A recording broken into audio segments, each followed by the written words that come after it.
Surat Al-Kahfi adalah surat Makkiyah yang terdiri dari 110 ayat. Surat ini dinamakan Al-Kahfi karena di dalamnya terdapat kisah yang ajaib dan menakjubkan, yaitu kisah Ashabul Kahfi pada ayat 9-26 yang menjadi bukti atas kekuasaan Allah yang sangat hebat. Surat Al-Kahfi adalah salah satu dari 5 surat dalam Al-Quran yang dimulai dengan Alhamdulillah. Kelima surat tersebut adalah Al-Fatihah, Al-An'am, Al-Kahfi, Saba, dan Fatir.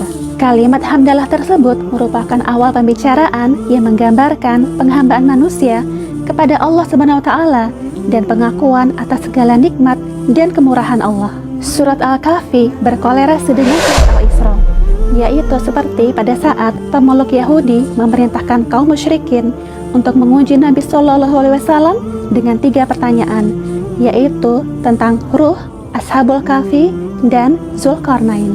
Allah menjawab pertanyaan pertama tentang ruh di akhir surat Al-Isra, kemudian menjawab 2 pertanyaan berikutnya di surat Al-Kahfi, sehingga terlihatlah keterkaitan antara 2 surat tersebut. Surat Al-Kahfi dimulai dengan penjelasan seputar sifat Al-Quran, bahwa ia adalah kitab suci yang lurus, tidak ada kontradiksi dan pertentangan dalam lafalnya dan maknanya. Dijelaskan juga bahwa Al-Quran datang untuk memberi kabar gembira dan peringatan. Setelah itu, ayat-ayat dalam surat ini beralih kepada pemaparan bahwa perhiasan, keindahan, dan keajaiban dunia menjadi bukti yang sangat jelas akan kekuasaan Allah. Surat Al-Kahfi juga menceritakan 3 kisah yang sangat luar biasa, yaitu kisah Ashabul Kahfi, kisah Nabi Musa dan Khidir, dan kisah Zulkarnain. Kisah Ashabul Kahfi pada ayat 9-26 mengandung teladan yang mulia dan pengorbanan meninggalkan tanah air, keluarga, kerabat, sahabat, dan harta benda di jalan kebenaran akidah. Para pemuda yang beriman tersebut melarikan diri dari kekejaman raja yang tidak beriman.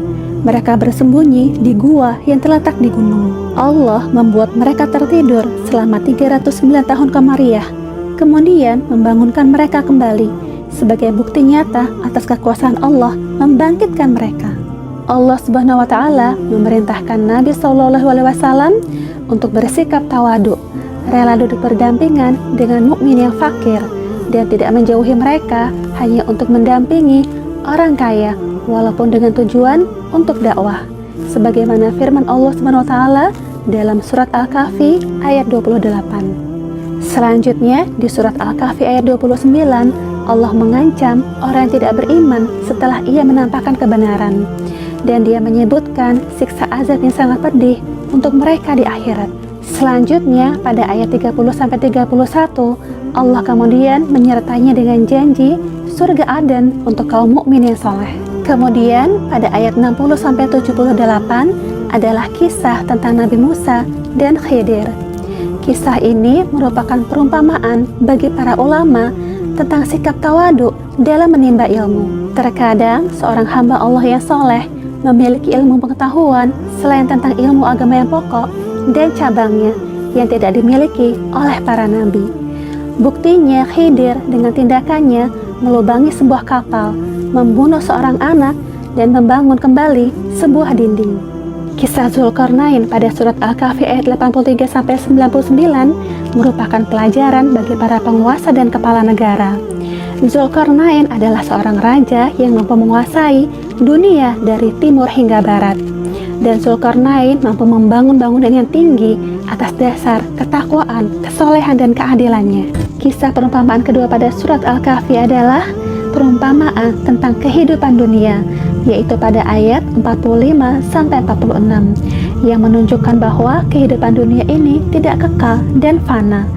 Dan Allah menunjukkan perumpamaan tersebut dengan menggambarkan sebagian kejadian pada hari kiamat yang sangat menakutkan, seperti bergesernya gunung dari posisinya dan berkumpulnya manusia di satu tempat, serta saat manusia menerima catatan amal, yaitu pada ayat 47-49. Kisah perumpamaan ketiga pada surat Al-Kahfi adalah kisah iblis dan penolakannya untuk bersujud pada Adam, yaitu pada ayat 50-53. untuk menunjukkan perbandingan antara sifat sombong dan congkak yang akan menjerumuskan pada penghinaan dan terhalang dari surga, dan dibandingkan dengan sifat tawadu yang akan mengantarkan manusia pada keridhaan Allah.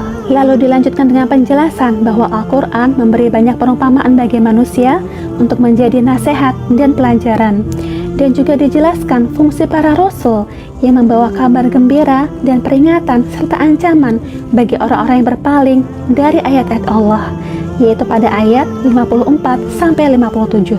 Dan juga dipaparkan dalam penetapan hukum syariat bahwa rahmat Allah selalu beriringan dengan keadilannya. Jadi rahmat tidak berada di atas keadilan, demikian pula sebaliknya, keadilan tidak berada di atas rahmat. Surat Al-Kahfi ditutup dengan 3 poin penting. Pertama, pemberitahuan tentang sia-sianya amal kebaikan orang kafir dan tidak bermanfaatnya di akhirat kelak, yaitu pada ayat 100-106.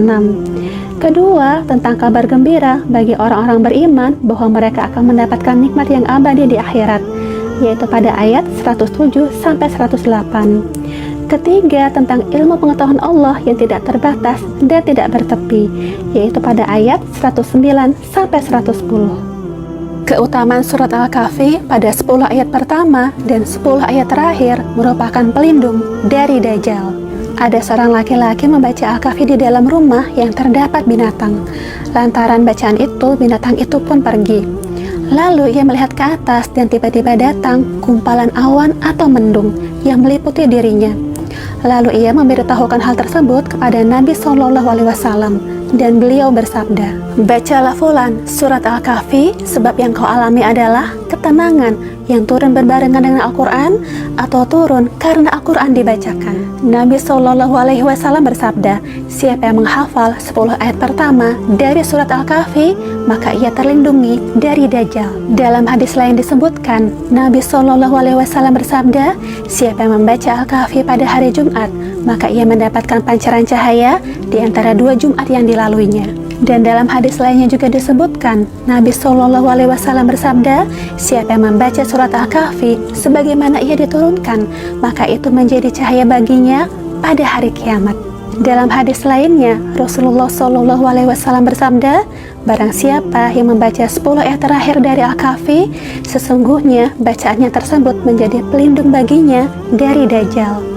Bangsa Quraisy mengutus An-Nadir bin Al-Haris dan Uqbah bin Abi Mu'id untuk menemui para tokoh Yahudi di Madinah dan menanyakan kepada mereka tentang Muhammad SAW dan sifat-sifatnya dan apa yang diucapkannya. Sebab mereka adalah ahli kitab pertama dan mereka memiliki ilmu para nabi yang tidak dimiliki oleh bangsa Quraisy. Akhirnya kedua utusan ini tiba di Madinah dan bertemu dengan para tokoh Yahudi dan mengatakan, sesungguhnya kalian adalah ahli Taurat.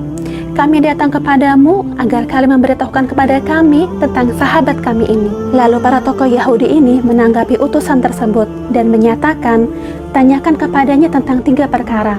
Jika ia bisa memberitahukan kepadamu tentang 3 perkara tersebut, maka ia adalah seorang nabi. Tapi jika tidak, maka ia adalah orang yang mengada-ada. Tanyakan kepadanya tentang beberapa pemuda yang pergi pada masa awal, apa yang mereka alami. Tanyakan kepadanya tentang seorang pengembara yang berkeliling menjangkau arah timur dan barat bumi, apa beritanya. Dan tanyakan kepadanya tentang ruh, apa itu ruh. Jika ia mampu memberitahukan kepadamu tentang 3 perkara tersebut, maka ia adalah seorang nabi. Tapi jika tidak, maka ia adalah orang yang mengada-ada. Kemudian An-Nadir kembali dari Madinah dan menemui bangsa Quraisy dan menyampaikan apa yang disampaikan oleh para pendeta Yahudi. Setelah itu, mereka mendatangi Rasulullah SAW dan menanyakan 3 perkara tersebut. Rasulullah SAW menjawab mereka, besok saya akan memberitahukan kepadamu apa yang kalian tanyakan. Beliau tidak mengucapkan insya Allah.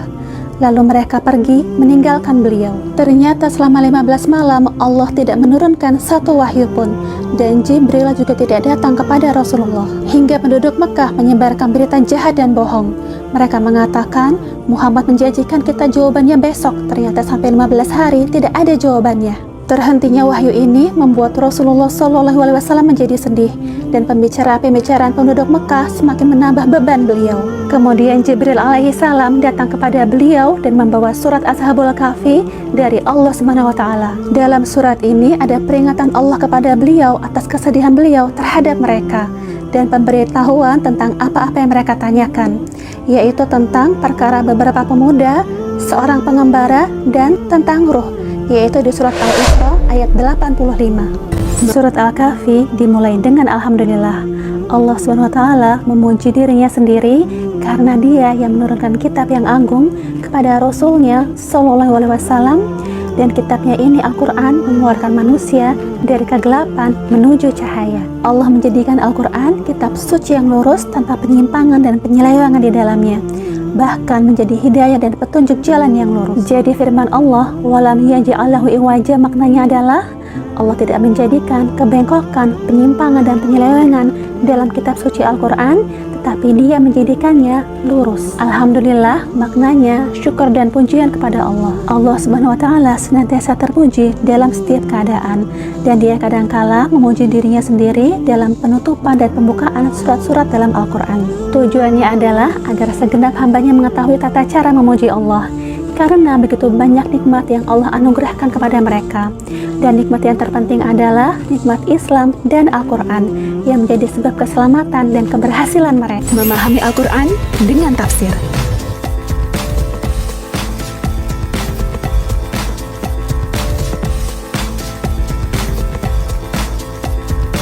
See you in the next Makta Memahami Al-Quran dengan Tafsir.